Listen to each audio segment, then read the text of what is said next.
Tapi monggo lah kita cerita-cerita Islam, cerita-cerita beragama yang rileks.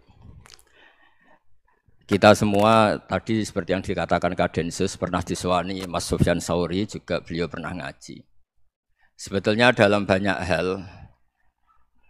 hal-hal yang keseharian itu lebih prinsip ketimbang ide kita tentang hal-hal besar. Saya beri contoh, Allah itu Tuhan yang maha kuasa, yang menguasai alam raya ini. Kadang-kadang menjelaskan dirinya itu hanya alladzi at'amahum min ju'. Saya ini Tuhan yang memberi makan kamu saat Anda lapar, saat kalian lapar. Jadi untuk beriman kepada Tuhan yang Maha Esa, kepada Allah, kamu yakin yang memberi makan kamu itu Tuhan. Apapun kecewanya Anda terhadap tetangga, terhadap negara, terhadap mertua, terhadap istri, itu kecewa Anda tidak akan mati. Tapi kalau tidak makan itu mati. Sehingga Allah mensifati dirinya kadang pakai keseharian. Alladzi at'amahum min ju'. Tuhan itu siapa? Yang memberi makan kamu ketika lapar. Tapi kamu untuk syukur itu nunggu punya istri cantik, neriman, gampang diatur, membolehkan poligami. Terus 4 istri itu neriman semua, loyal semua. Itu sombong betul. Mau syukur saja kok repotnya seperti itu. Jadi mau syukur ya ada makanan dimakan. Itu. Kalau ngantuk ya tidur. Ayatnya wa min ayatihi manamukum billaili wan nahar. Maksud ayat Allah itu tidur. Nah, keangkuhan-keangkuhan ini yang menjadikan kita itu jadi repot hidup. Wong untuk syukur kok nunggu tadi. Mertua baik, tetangga baik, istri baik. Apa saja di sekelilingnya harus baik. Nah, keinginan berlebihan ini menjadikan kita lupa ada hal-hal yang paling kita butuhkan, yaitu oksigen. Kita boleh nempat di buminya Allah. Alladzi ja'ala lakumul ardo firasya. Bumi kamu tempati enak. Coba kalau gempa. Apa artinya istri 4 cantik semua kalau pas digoyang apa? Gempa. Apa artinya kamu jabat? Entah apa saja jabatannya. Kalau bumi likuifaksi, habis kamu. Kiai meskipun dai kondang umatnya jutaan, kalau likuifaksi di panggung hancur.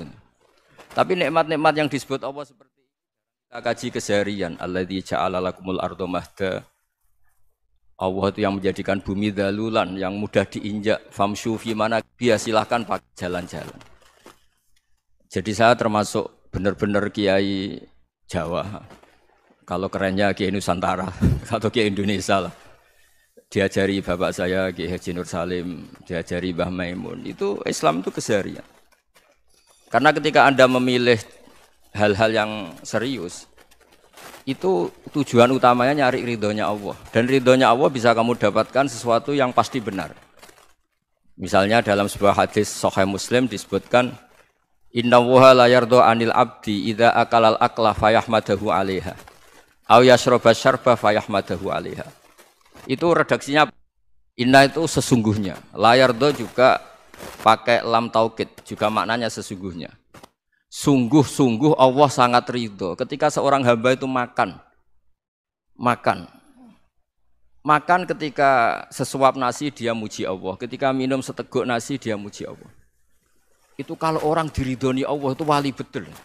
Itu untuk jadi wali itu gampang. Kamu makan ridho, kamu nginjak buminya Allah ridho seneng, kamu hidup keseharian aman seneng.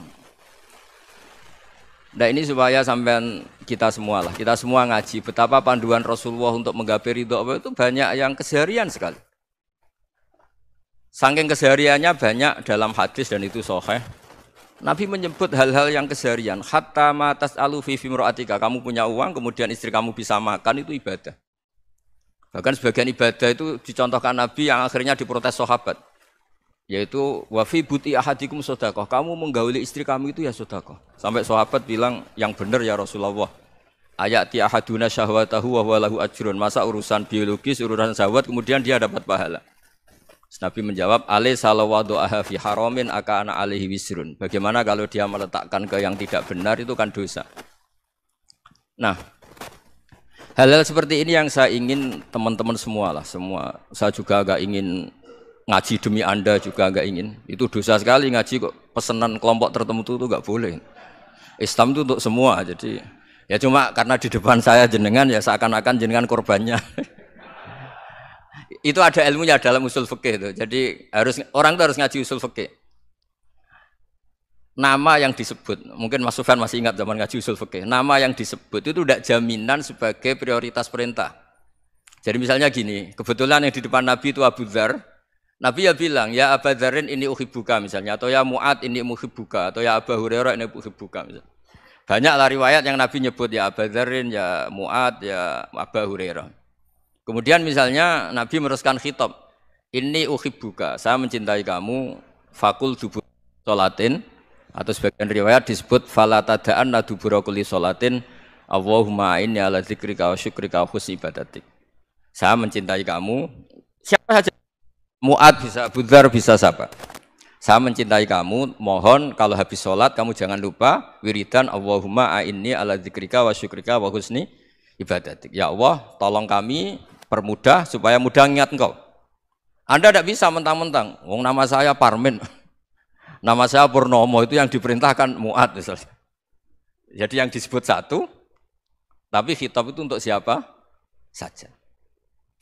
Saya teruskan ya. Jadi saya mohon semua kita melakukan kebaikan itu, kalau dalam kaidah fikih disebut al yakin la yuzalu bisyak.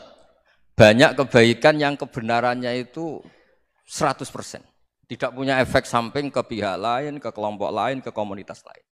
Itu tadi misalnya Anda makan dan itu murah sekali, hanya butuh satu piring. Setiap punyaan kamu muji Allah, setiap minum kamu muji Allah. Itu redaksinya Rasulullah SAW disebut Allah sangat ridho ketika seorang hamba makan, kemudian dia memuji Allah.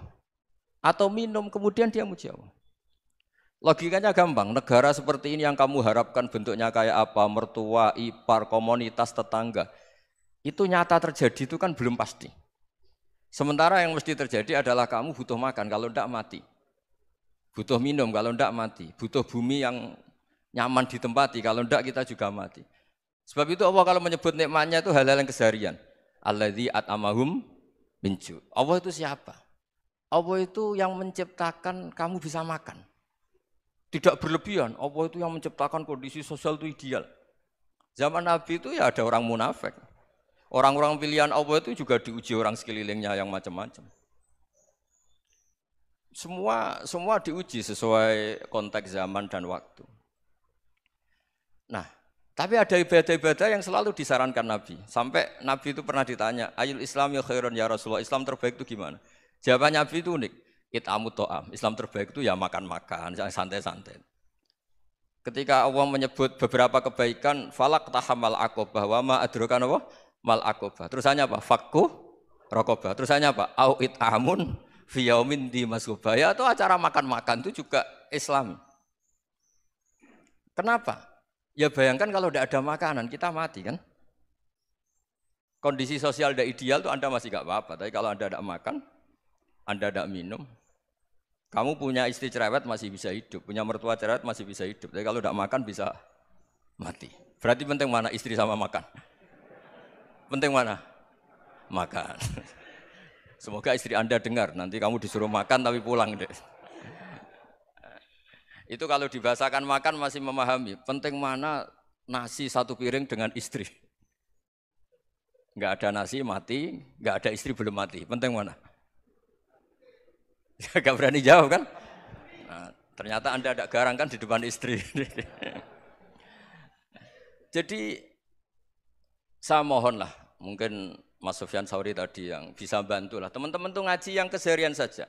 Karena kita nyari ridha Allah itu berdasar firman Allah. Dan firman Allah itu menyebut keseharian tuh riang, gampang.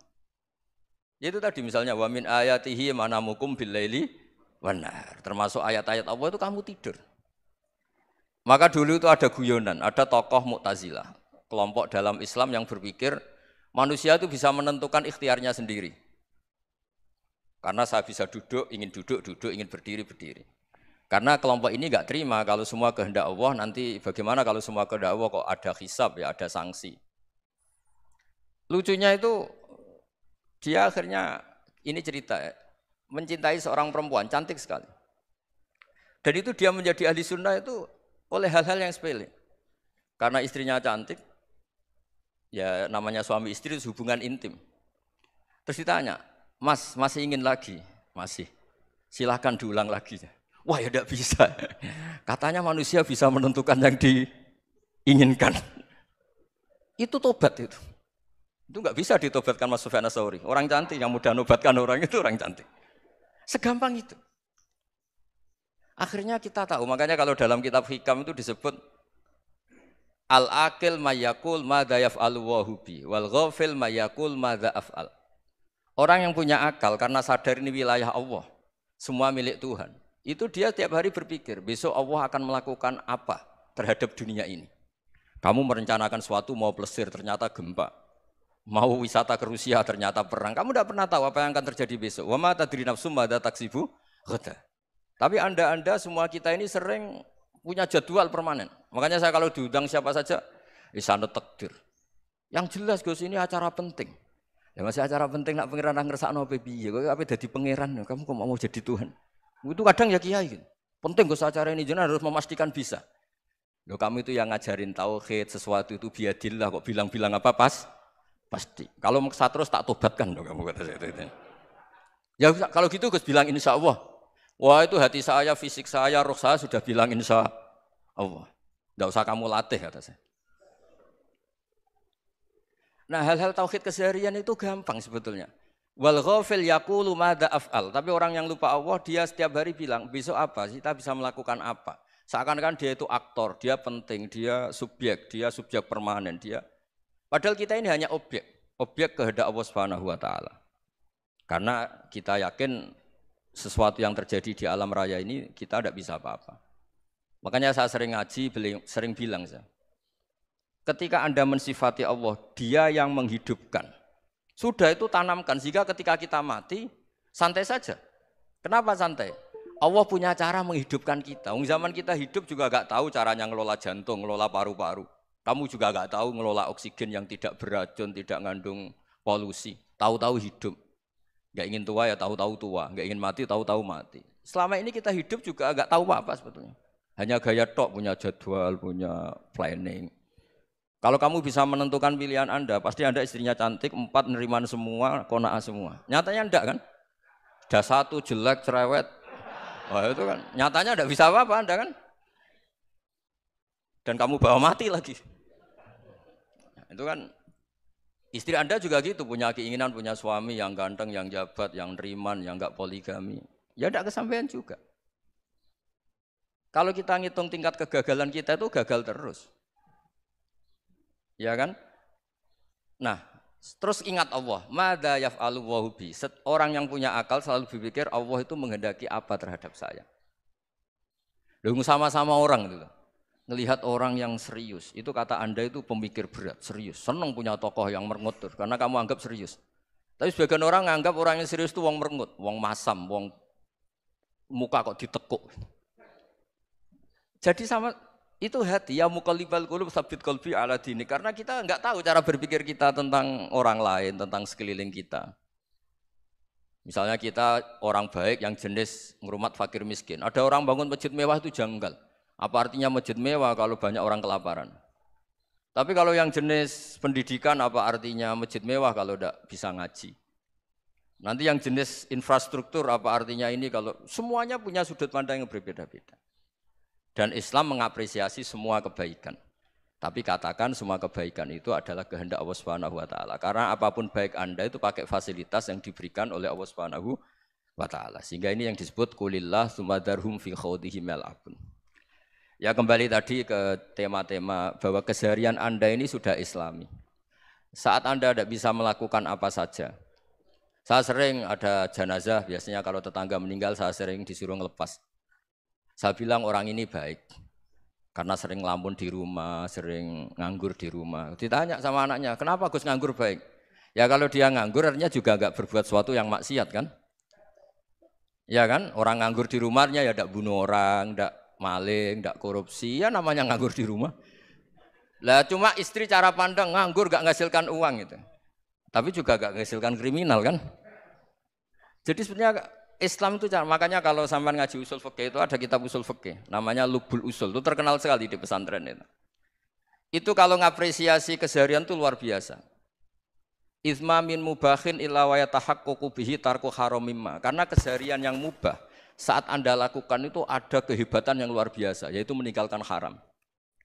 Makanya dulu banyak orang-orang alim ketemu temannya itu guyon sampai semalaman. Itu biasanya yang semangat Islam itu kiai kok ndak tahajud, kiai kok ndak witir. Orang yang sedang mapan uangnya banyak, malam itu ndak kelayaban itu sudah luar biasa. Melawan nafsu supaya tidak maksiat itu sudah luar biasa. Supaya lupa guyon sama temannya semalaman sampai subuh. Gejolok-gejolokan ngenang zaman miskin, zaman kuliah nggak jelas, zaman apa. Melihatnya jangan tarkut tahajud. Seperti ini meninggalkan tahajud, tapi meninggalkannya ini talkul muharramat. Jadi kayak apa hebatnya? Sehingga Imam Ghazali punya riwayat yang agak unik. Hatta takuna ibadatu akhiri hadil ummah iku an-naum. Sehingga suatu saat ibadah terbaik umat ini itu tidur. Itu kan riwayat kontroversi. Ketika Imam Ghazali ditanya, kenapa iya? Kenapa kamu mulai keluar dari rumah itu sudah banyak maksiat? Melihat perempuan yang enggak mahram, melihat fenomena. Tapi kalau kamu tidur itu enggak melihat apa-apa. Tapi juga kamu jangan menganggap tidur itu ibadah betul. Saatnya melakukan fardhu ain malah masih tidur. Tapi itu sudut pandang yang menjadikan kita Islam itu gampang. Jadi saat Anda tidak bisa aktivitas apa-apa, misalnya ada beberapa orang yang lumpuh. Lumpuh itu memang nggak bisa Jumatan, nggak bisa ibadah, tapi dia juga nggak bisa maksiat. Tidur itu memang Anda saat itu tidak bisa tahajud, tidak bisa witir, tapi saat itu ada zina, ada maling, tidak gosipkan orang, tidak bully orang, tidak menanamkan kebencian, tidak hasud. Sehingga tidur menurut Allah Ta'ala wa min ayatihi manamukum billaili apa? Wan nahar. Karena di tidur itu selain ada unsur istirahat, jaga kestamina, juga ada unsur meninggalkan beberapa keburukan. Nah saya mohon ibadah yang keseharian ini kita jaga. Supaya kita semua baca ayat itu fasih. Fasih itu tertanam di hati. Allah itu siapa? Alladzi at'amahum min ju'i wa amanahum min khauf. Dan Allah kalau cerita di Quran itu anna subabnal ma'a subba thumma syaqqaqnal ardha wa syaqqa fa ambatna fiha habba wa inaba wa qadba wa zaituna wa nakhla wa hada'iqa hulba. Kamu tahu saya ini siapa kata Allah? Saya ini adalah Tuhan yang menurunkan air, kemudian ada tanaman banyak. Habba wa inaba wa qadba, ada zaitun, ada tin, kalau orang Jawa mungkin ada tela, ada padi, ada mangga, ada pisang. Sudah. Wa inaba wa zaituna wa nakhla wa hada'iqa hulba. Ada perkebunan yang lebat. Tujuannya apa? Mata Allahkum, silahkan kamu pakai, kamu nikmati. Tapi karena kadang kita ini punya ide-ide besar. Tadi untuk syukur saja nunggu punya istri riman, rumah baik, tetangga baik, komunitas baik, semuanya baik baru syukur. Lama-lama nanti ada di surga, syukurnya nunggu surga paling kelas A. Itu sudah ada yang menghuni Rasulullah, kamu nggak boleh di situ. Masa untuk syukur saja? Repotnya Masya Allah.